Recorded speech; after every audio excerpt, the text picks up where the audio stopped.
Hello, it's Motokai once again. Kama unavyoona hii ni Toyota Crown na gari ina smoke kweli kweli. Moshi ni wa kutosha. Sasa of course tunajua kuna aina nyingi za moshi, lakini basically huu ni moshi ambao unatokana na piston rings zimeisha. So zina pitisha oil inaingia ndani inachomeka na mafuta, ndio maana tunapata huu moshi.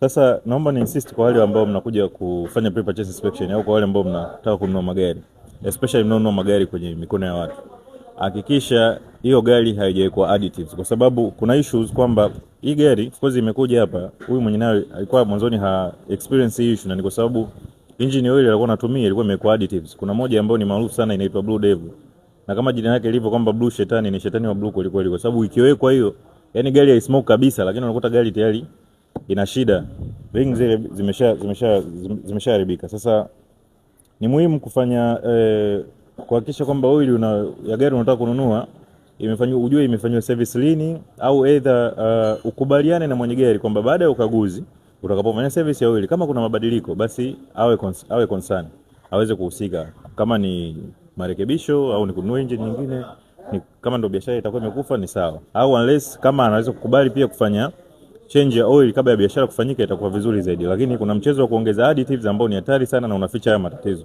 Unaweza kukuta gari tayari ina shida, engine ina matatizo, lakini mtu ameficha kwa sababu ya kuweka hizi additives. Sasa I warn you, na nawasihi wateja muwe makini na mzingatie hilo. Okay, sasa na issue nyingine unakuta ni ile hali ambao wale wauzaji wa magari wanaficha check engine. Sawa, check engine kuna kuzimwa kwa aina tofauti tofauti.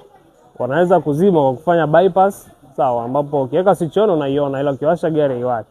Na pia inaweza ikazimwa permanent, yani nikimaanisha wana integrate software ya gari, wanaizima ile specific DTC, ile naweza nikasema ile error code yenyewe ambayo ilikuwa ina pop up, sawa, inazimwa. Kwa hiyo ECU inashindwa kuitambua hii code ina namna gani, kwa hiyo inashindwa kuwasha check engine, sawa.